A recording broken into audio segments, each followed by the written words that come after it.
This episode of the Power Bros Movie Reviews is brought to you by Fearless Wandering Productions and our supporters at Patreon.com.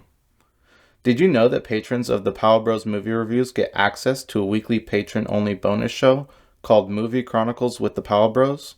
They also get early access to our main show. Join today on Patreon.com for these benefits and more. And now, on with the show. A world infested with vampires, and not the sweet kind you'd see in Twilight. No, these are life-sucking vampires, killers without end. Who can stop them but a warped version of themselves, a half-breed, a daywalker? But can he do it? Can he stand up to an army of vampires all by himself? Can one hero really save the day? Listen in as we review the movie of the next Marvel hero, Blade. Welcome to the Powell Bros Movie Reviews. We're here another week, another movie. My name is Trent Powell, and I am here, as always, with my co-host, Tobiah Powell. Tobiah, how are you doing? I'm doing good. Ready to dive into this one. We are doing a movie that's pretty different from everything else we've been doing. Yeah, we're out of a lot of the X-Men movies. I mean, okay, our next movie is an X-Men movie, but we're out of a very different phase of movies and into kind of a new era. So yeah, it's excited for this movie. Yeah, totally. Yeah, so Tobiah, what movie are we doing? We are reviewing Blade, the first movie in the trilogy. This is 1998, I think, is what we thought it is. Yep. Right. Yeah. Late 90s. You guys are listening to this on Valentine's Day, so happy Valentine's Day. Happy Valentine's Day. This is coming out on Valentine's Day. I don't know if you guys are all listening to it on Valentine's Day, but happy Valentine's Day. I hope you very fitting movie. Watch this very bloody, gory movie for Valentine's Day. You know, the modern day vampire. You know, you got Twilight and Vampire Diaries. You know, kind of very romantic and tragic love. This one, not so much. This one's more traditional vampire, sort of, but the modern spin. Yeah, for sure. But anyways, yeah. What's interesting about this movie is that I just kind of realized this is there's no really good vampires, which we could talk more about in a little bit. But with Twilight and Vampire Diaries, you have good vampires, you have bad vampires, but vampire in general, like historically, has always been bad. It's they're evil. They're the villains, or the bad guys. And you have a twist on that with Blade because he's kind of part vampire, but he is also part human, and he doesn't have all the weaknesses of a vampire, but he has the strengths of it, and he's able to then kill and take out those that are vampires. So anyways, interesting. Yeah, well, that's an interesting part of the plot, actually, is because he's throughout the movie, he's trying to suppress his vampire desires, and he sees his vampire nature, and he sees all these vampires as evil, and he's trying to get this serum to completely because he has the desire to suck blood, and if he doesn't take this serum, that desire becomes too strong, and then he has to act on it. And so he's trying he's trying to make himself not a vampire, and while he has these abilities, he's using them for good to take out all the vampires that there are. Because at this point in this world, like, vampires have roamed the earth for forever, and for all of history, and now they're kind of underground, but they're slowly taking over the world and whatnot. For sure, it's interesting. This movie. A lot of people don't really talk about it when superhero movies come up. This was late 90s. It was before the big wave of Marvel movies with you have X-Men, Spider-Man, Fantastic Four, kind of early 2000, all these early 2000s movies coming out. This one was like if you include the Punisher '89, this is the third theatrical release for Marvel. Even though Marvel Studios didn't put it out, as we've talked about in previous episodes, this was Blade was part of a package deal that Marvel sold to New Line Cinema in order for them to do what they want with the character, and so what they did was they made 3 movies, made a whole trilogy. But yeah, this one's not talked about very much when in conversations. People also forget this is like one of the I guess was Punisher '89 rated R. Didn't even have a rating. I don't know if it had a American rating. I don't think it would have been rated R. It would have been rated R, yeah. But this one, rated R superhero movie, which when rated R superhero movies come up, you're usually talking about the Joker and Logan. Just think about Deadpool, modern day movies. But this one kind of did it before all those, and yeah, it definitely comes off as pretty. It's definitely rated R, mostly for language and violence and gore and blood and whatnot. And so, yeah, and it was interesting that it's not talked about much, but it's there and exists, and yeah. So, anyways, yeah.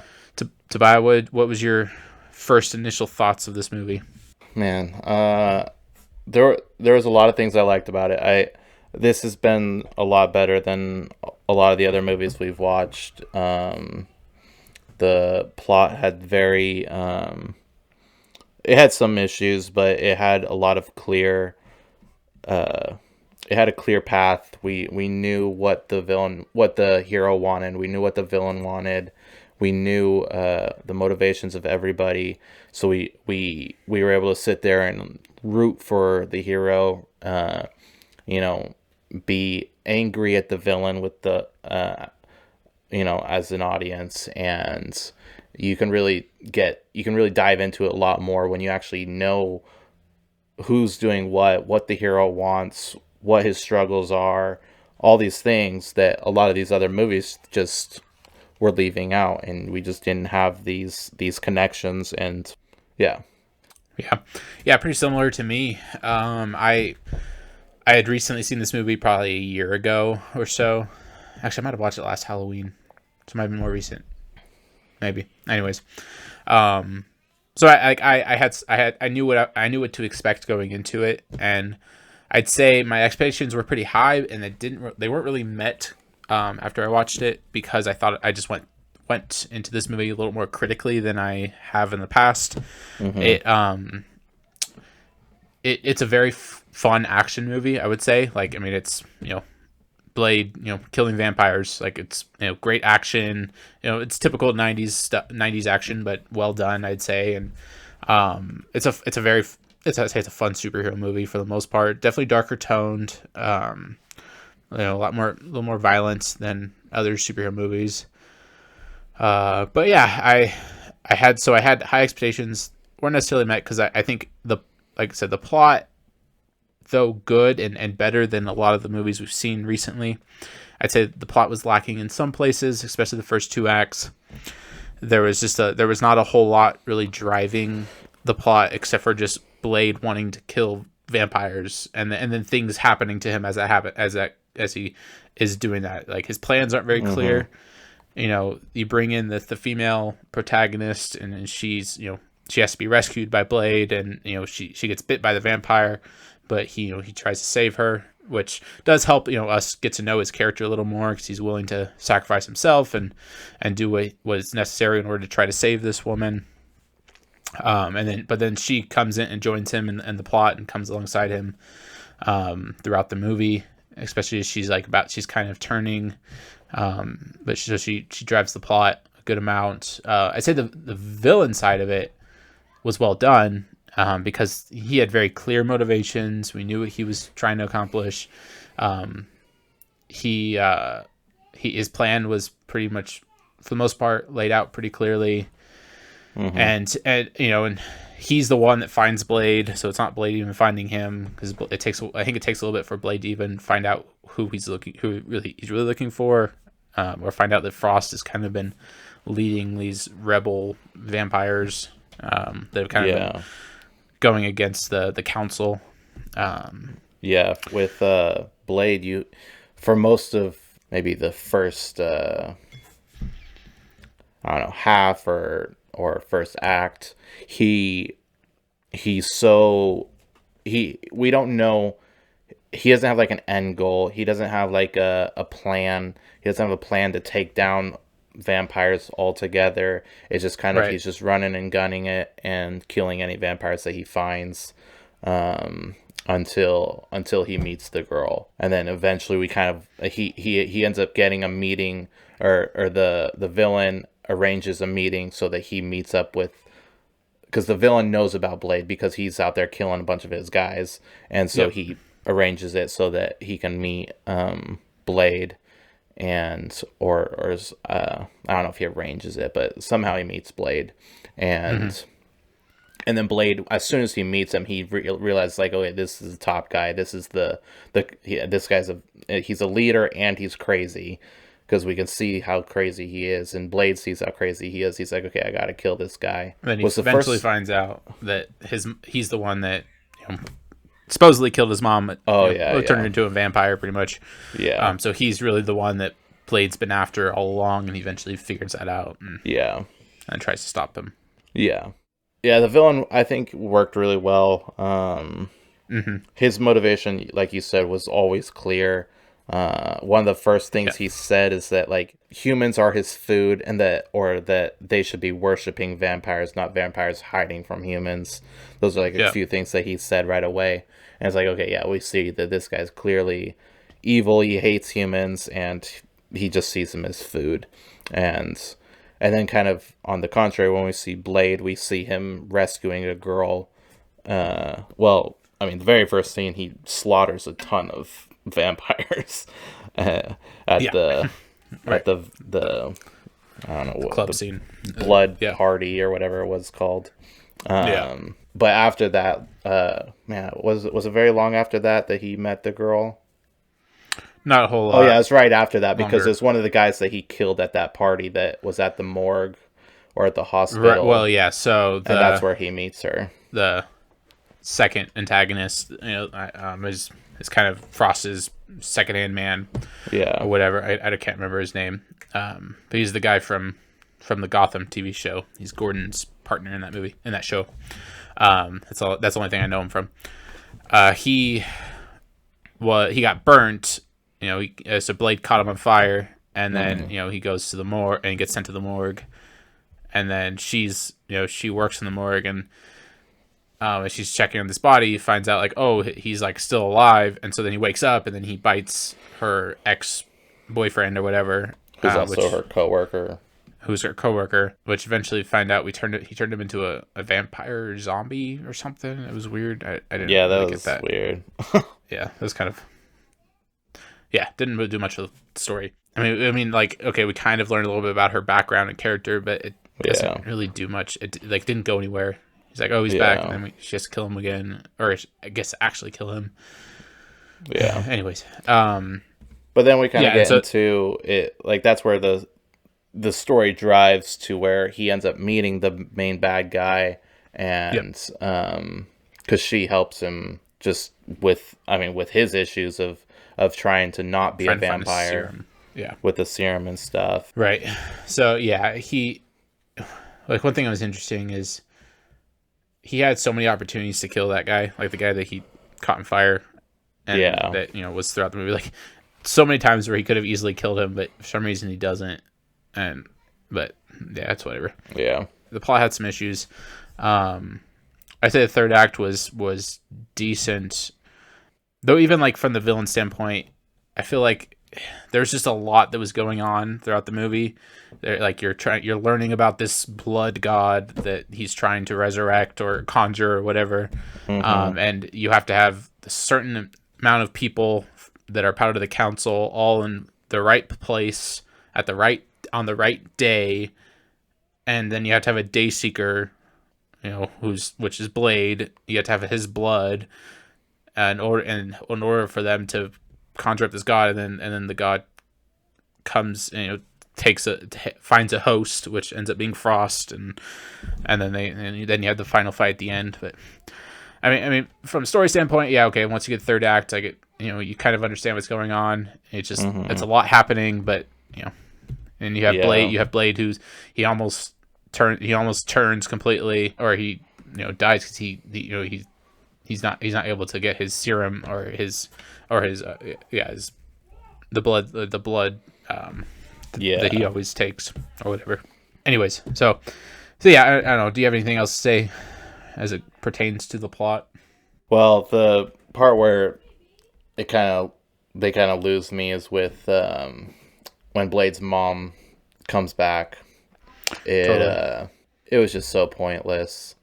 Right. She just did not need to come back to life. I mean, come back to life. I don't know.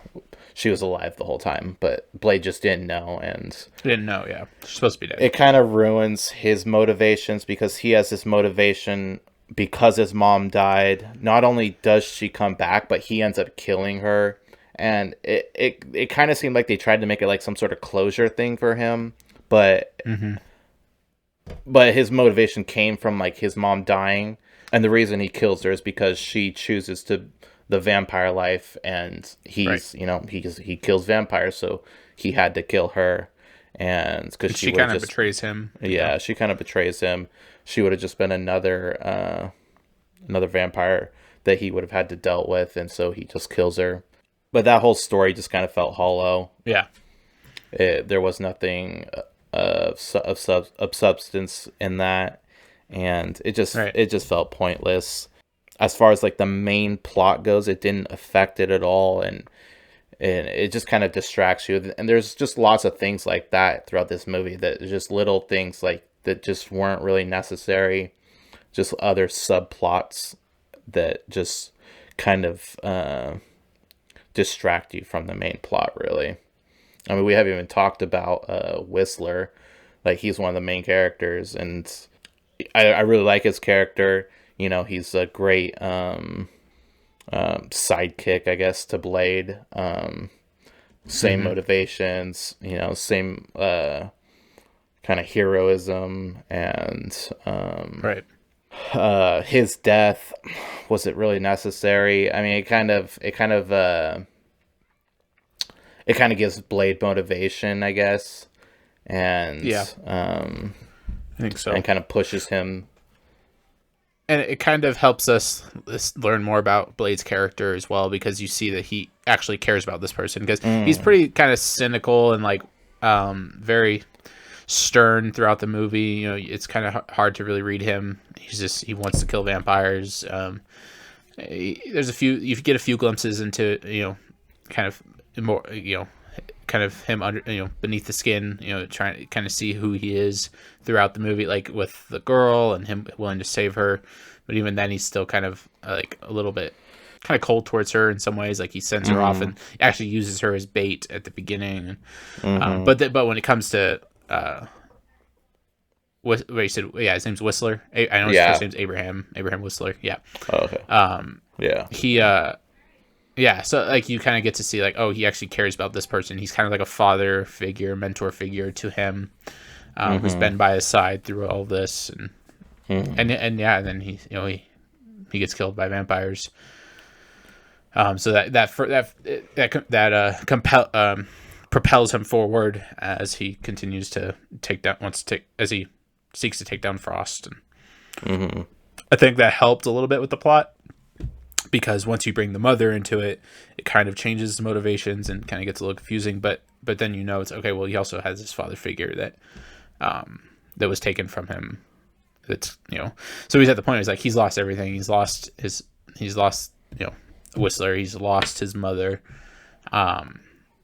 He's about to lose himself. As he's turning.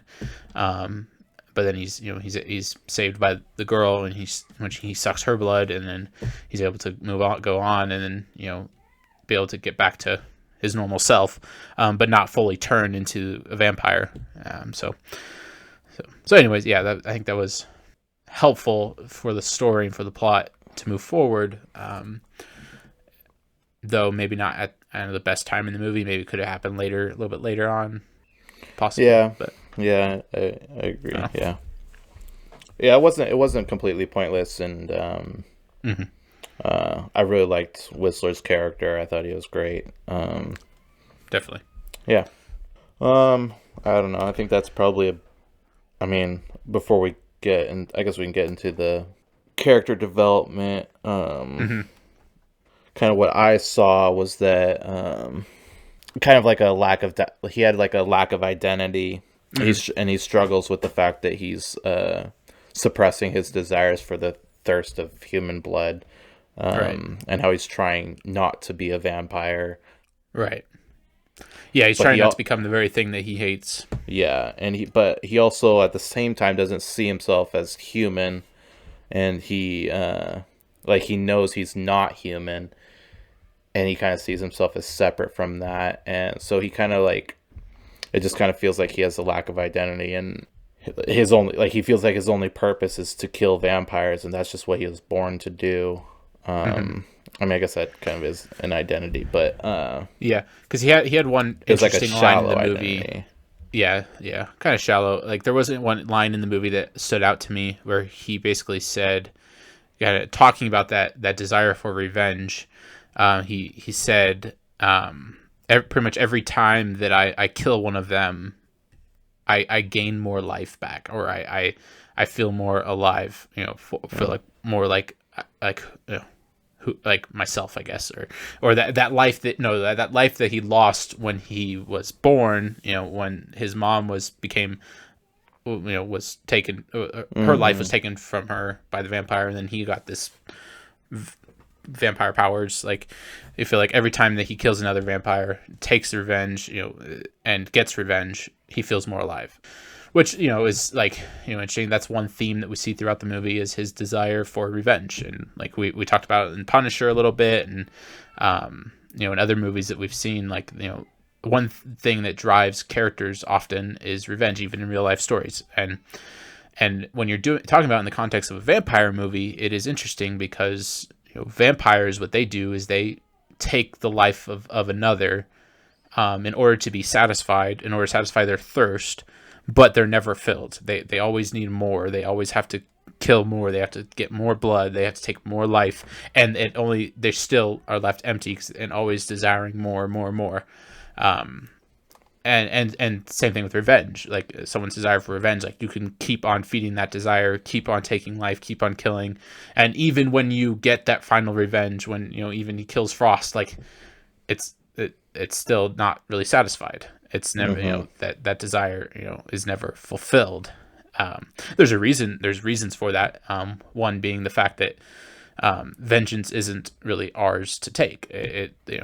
Vengeance belongs to the Lord. It belongs to God, and He is the one that has the right to do what is just, and to do, to bring about judgment upon the disobedience, upon the unrighteous. It's not our job to take that into our own hands, and yet we Mm-hmm. often do. We desire to, and stories like this show that it's like it never fully satisfies. You look at one of the most classic revenge stories ever written was The Count of Monte Cristo. It's one of my favorite stories. But his desire for revenge is never satisfied, even in the end after he gets revenge, and you kind of see that in his in this throughout the story. It's like it's never enough. It's never enough. But it tells us something about who we are as characters, who we are as people, and then as we get to we have when we read or watch movies, and follow these stories, we get to kind of see that on full display, especially when it comes to movies like this, especially as it relates to vampires and whatnot. So it's just Yeah. interesting to see that he was never fully satisfied, and so in the end, he kind of finds an identity in that he knows that though he still wants to find the serum, he wants to be made new, he wants to become human again. While that's not possible now, he's going to keep on, or until he's able to do that, he's going to keep on, killing these vampires, and pretty much killing the undead, and Mm-hmm. ridding the world of them. which in a sense is a noble cause in that he is, you know, he's like, these are undead people. Like they're not alive. They're not human. So it's a little bit different. They're like, you know, it's, you know, he's hunting for demons. He's, you know, hunting for zombies, hunting for vampires, and ridding the world of them in order to save those that do have life, in order to protect those, to protect the good and the beautiful in the world. And so, so in a sense, it is noble. It is somewhat noble for him to continue to do that because he's been given these abilities. You know, with great power comes great responsibility. He has this ability because he, you know, what's interesting about Blade is that he has all the strengths of a vampire, but he doesn't have all its weaknesses. And so it's a unique gift. So like garlic and silver don't affect him. And of course he doesn't have to feed on humans. He's you know, he's able to take this other kind of serum or whatever in order to continue to stay alive, but it's not enough, of course, as we see. And so he has to fight. He's struggling with that throughout the movie. But anyways, because like the movie ends kind of in the same place it starts, but I think he's kind of realizing his purpose more by the end. So it's more than just, I need to kill vampires. It's like, no, I need to protect that which is good. I know, because we also see a little more of his character when that little girl, when he meets Frost in the park, and he has that little girl. It's like he feels for her. He wants to save her. He wants to protect her, and he does. Yeah. So kind of learning a little more about him protecting the willingness and desire to protect the innocent. When vampires, they want to take the innocence. They want to kill innocence, or kill the innocent, and take the innocence from people. So you see a contrast between him and the villains, vampires. Yeah, for sure. Well, I want to just put a little plug in here for our listeners. We do appreciate your support and your willingness to listen and your hopefully desire to listen. We love making these reviews, and if you want to listen to some more, we do have a Patreon. You can find the link in the show notes for that.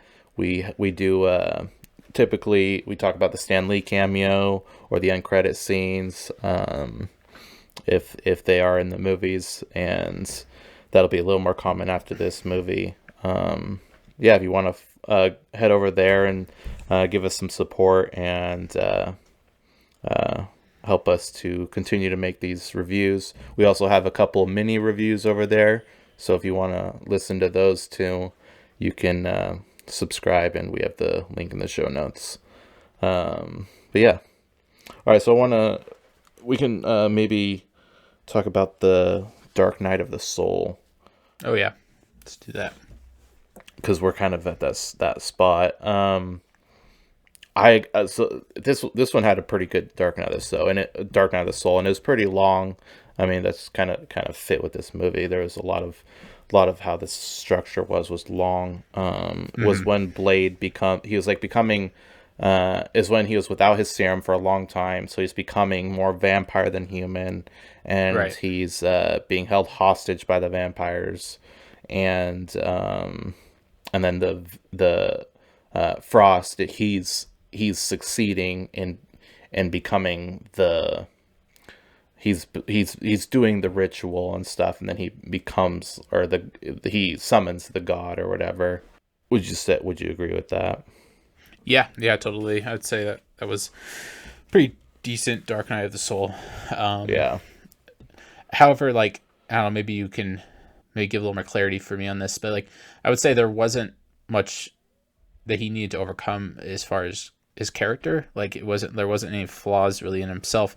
It was just his limitations as the vampire. Right. And I mean, I think we kind of talked about him finding his identity, and struggling with who he is. So maybe that's becomes a little more clear. It's like he doesn't want to become a vampire. He wants to be human, but he also knows he has his powers and he wants to use them to save and help others. But I don't know. Like, I feel like, because even his art, like, does he have much of a character arc throughout the movie? I don't know. Like, Right. because it's more of just him struggling with the physical limitations that he does have, which is fine. Like there's a story to be told there, and I think it was well told from that end. But he didn't have so I'd say like we often say like the hero needs something to repent of. He needs something to that he needs to a lesson to learn, and he specifically should learn that during the Dark Night of the Soul.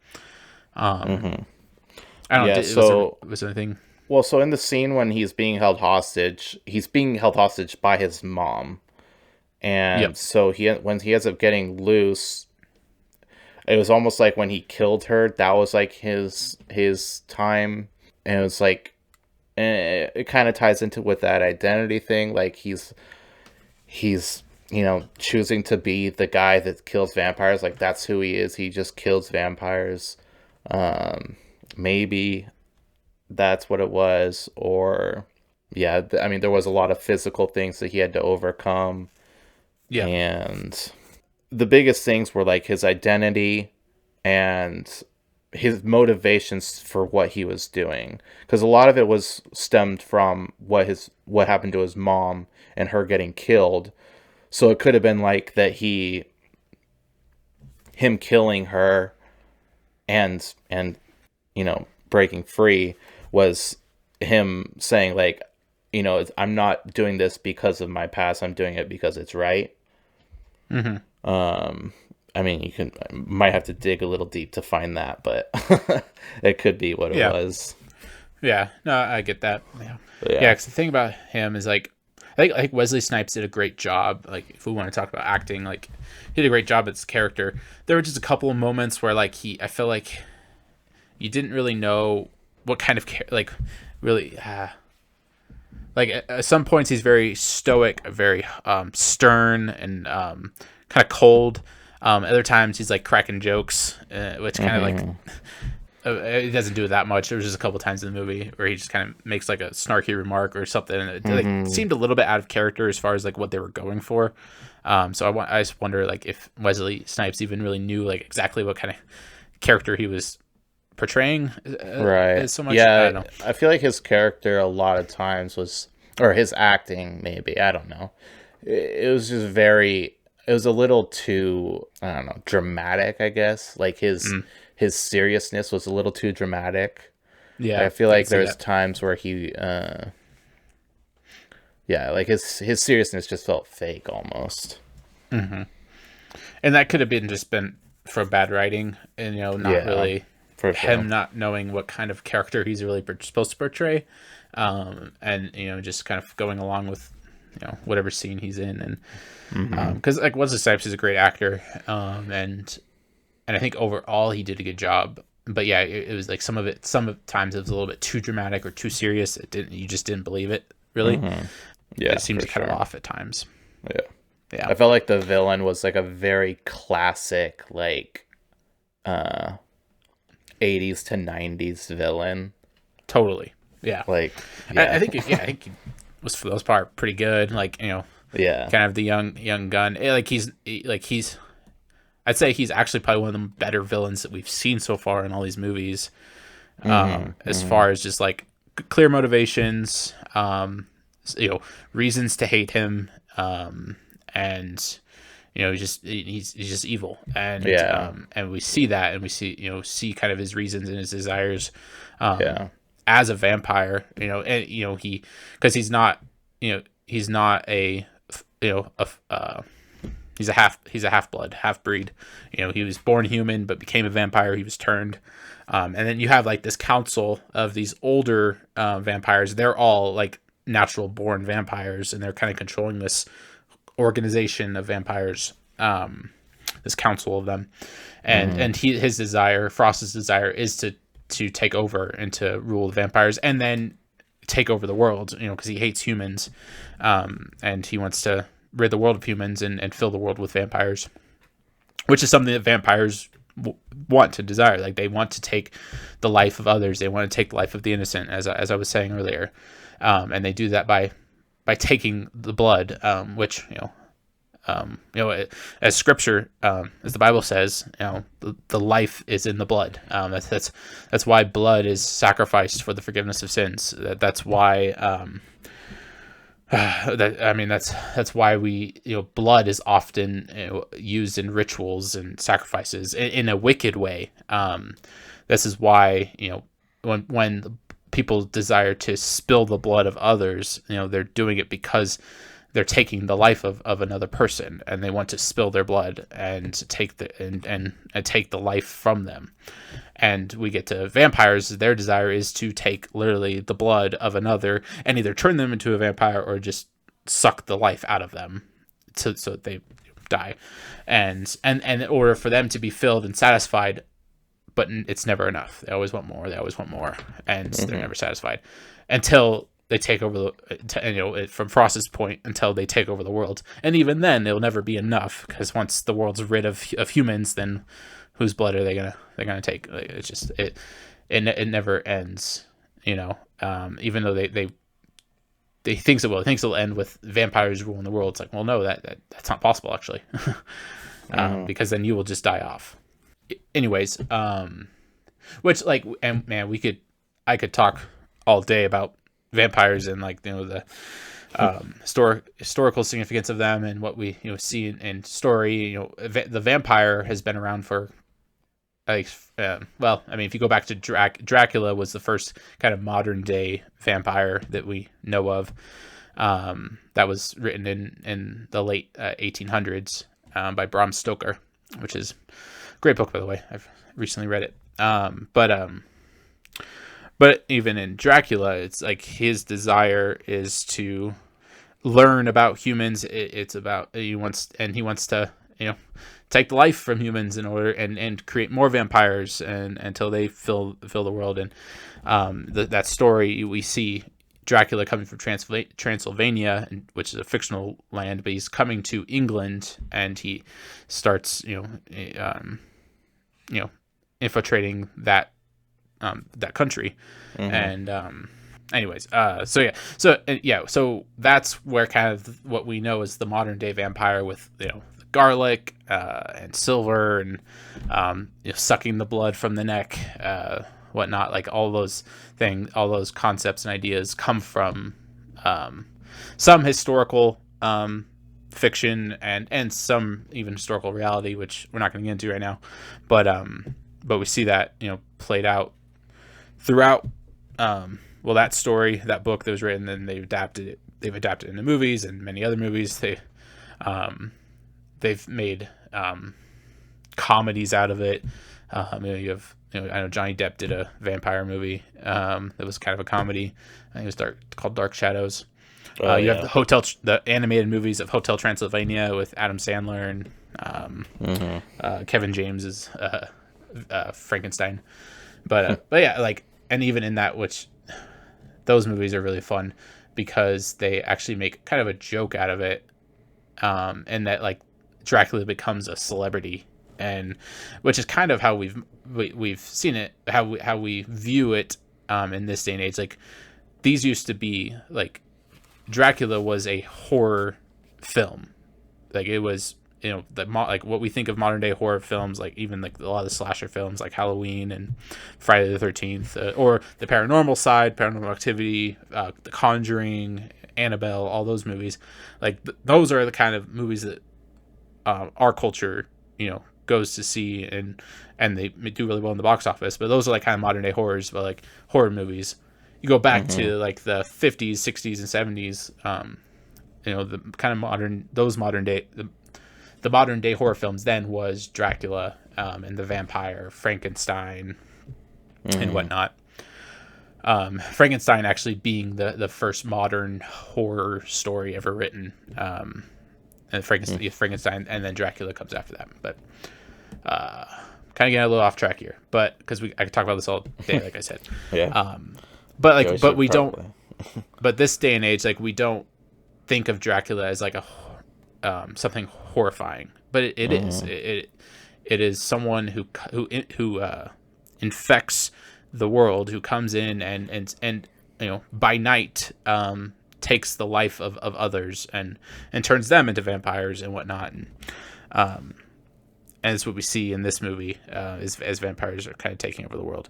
The whole point of the vampire is well, if you go back to Bram Stoker, the reason that Bram wrote Dracula was because of the rise of this and the negative effects of the sexual revolution. It's that desire for sexual pleasure and sexual desire that's never satisfied. People pursue it, they run after it, they lust after things, and after they feed upon their desires, and it never satisfies them. They're always left empty when you pursue it outside of the means by which God has ordained and chosen, which is marriage. Yep. And so with vampires in this movie and other movies that we see in this day and age, even, it's like that's the point, is like it's that desire for sin that you feed and that you go after. It's never satisfying. It never fulfills. It leaves you empty in the end and always wanting more, but you keep going after it. But the result of it is death. The life that you're pursuing actually kills you, and it only ends in death. It cannot end in satisfaction. It doesn't end in fulfillment. And that's what we see with Frost. It's never gonna. It will only end in death. This desire that he wants, but he's also, that's part of his nature. But he's feeding upon that. He's feeding on his desires and his thirsts, but he's never satisfied in the end. So, Yeah, that's my tangent. for sure.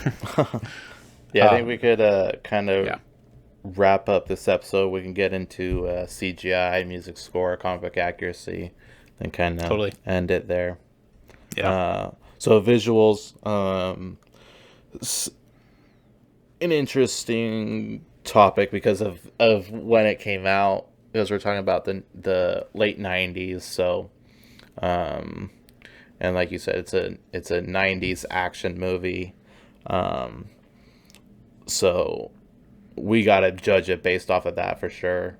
Right. And you can just, like, this is like, you look at it and just screams 90s action movie. Right. Yeah, I said that a lot of the action was pretty well done for the most part. Yeah. It's just the CGI was rough. Yeah, the actual CGI, also, like with those demon bat things, like that was that was rough. That was bad. Yeah. But that was very like, early CGI. Like that, like CGI wasn't used much before that. Or whenever they like would blow up, like the vampires would blow up, they like, get all puffy. And it's just cartoonish. Yeah. But one thing that's worth noting is that this was a pretty low budget. Like it was like even, I think it was like $40 million budget. So even in today's standards, that's low. But even then, it was still pretty low budget. So that's something worth noting as we consider that. But it was definitely rough, to say the least. For sure. Yeah, but the practicals I thought were great. Practical effects, great. Action was solid. Yeah. Good, well choreographed. They were definitely heavy with the blood.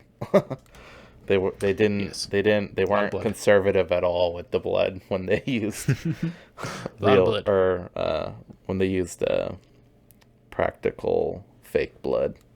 Right. They were very, very liberal with it. Right. Yeah. So, I mean, for its time, it was what you'd expect, really. Totally. Yeah. Music score. I thought it was pretty good. I thought it's a little more unique than some of the other movies we've watched. Just some of the, I don't know, the notes or whatever, some of the sounds they made were just very different than some of the other things. I'd say it was more of a darker tone, some of a horror vibe in some places. Yeah, it wasn't like as like good. More horror. It wasn't like as like cinematic as some of the other scores we've heard. This was definitely more of like a darker, like you get like some of those blunt like sounds and stuff. Right. Yeah. I'll let you. I don't know much about the comic book accuracy. I don't know much about Blade in the comics. Yeah, and like maybe this is something that we could say for after hours, but I can touch a little bit on it. Like this was, probably one of the first race swaps that we see from comics Okay. to live action, because he's white in the comics. Oh, okay. In fact, I think I've said this before. I'm watching the one of the original animated Spider-Man TV shows, and the one from I think it was from the 90s or it was early 2000s. Either 90s or early 2000s. But anyways, I'm going through a whole arc right now where you have Morbius and Blade, both pretty key characters fighting along Spider-Man, and Morbius being a vampire, kind of anti-hero, and Blade being a vampire hunter. But he's white, but similar. He's got a lot of different gadgets and weapons that he's made on his own. And he goes out and hunts vampires, and so, like, as you think about, like, even modern day, like, you have just so many different race swaps and gender swaps that that they're doing in these movies, and most of the time, the reason it doesn't work is because, which it doesn't, by the way. Like, I think it's like 90% of the time where you're intentionally swapping a character's gender or race. You're doing it for the sake of identity politics. You're doing it to be to be more not politically correct, but like to gain yourself some points with modern day culture. And usually it doesn't work because their motivation for doing it is because they want to stand out. Oh, they want to have they want to hit all their quotas, all their agendas and everything, and it just doesn't work because it's not story driven. With Blade, they just decided to do it, and there was nothing in the movie that was like, oh, he's a black vampire hunter, he's a black superhero. That wasn't part of the character. He was a superhero who was black, who didn't base his identity off of his skin color. It was off of who he was as a character. And even from the story standpoint, they wrote the character in such a way that it wasn't like, oh, they're just changing his race because they're trying to push an agenda. It's like, no, there was no agenda. It was just a very well done superhero movie, and the actor happened to be black. They did the same thing with Samuel L. Jackson as Nick Fury. Nick Fury is supposed to be white, but they brought in Samuel L. Jackson to play Nick Fury, and they didn't. Now, modern day Nick Fury and the more recent projects have been more about his race, which is really problematic. But when they started the character off early MCU, they didn't. It wasn't because they were pushing an agenda. It was just, oh, this is a great actor who's going to play this character that we're creating in this universe, and it fit, and it wasn't like, oh, because he's black, he's a good character. It's like, no, he's a good character because he's a good character, and whatnot. So anyways, we can go on and on about that. This was done way back in the 90s, but it was done well. And I think a lot of people can learn a lesson from this. The new Blade that we're supposed to be getting with Marshala Ali, I butchered his name, but the new Blade, he's black as well, so they continue that, and that's okay, as long as if they don't make it about him being black, which sadly they probably will. Other things, there's some powers that are a little bit different from the comics to the movies. He's more like gadget oriented. He has a different which you kind of get a little bit like different gadgets and weapons that he uses throughout the movie, but he more leans on his gadgets and weapons in the comics, which is fine, and less on like action. So there's some differences there. I think some of his powers were a little different in the comics, but yeah. But I'd say for the most Pretty part, normal. It was well done. It was well adapted. Yeah, for sure.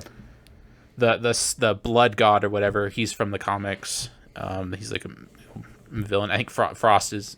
I'm pretty sure Frost is one of his main antagonists in the comics. So yeah, I mean, it was fine. Like, I think they did a good job adapting the character without forcing an agenda.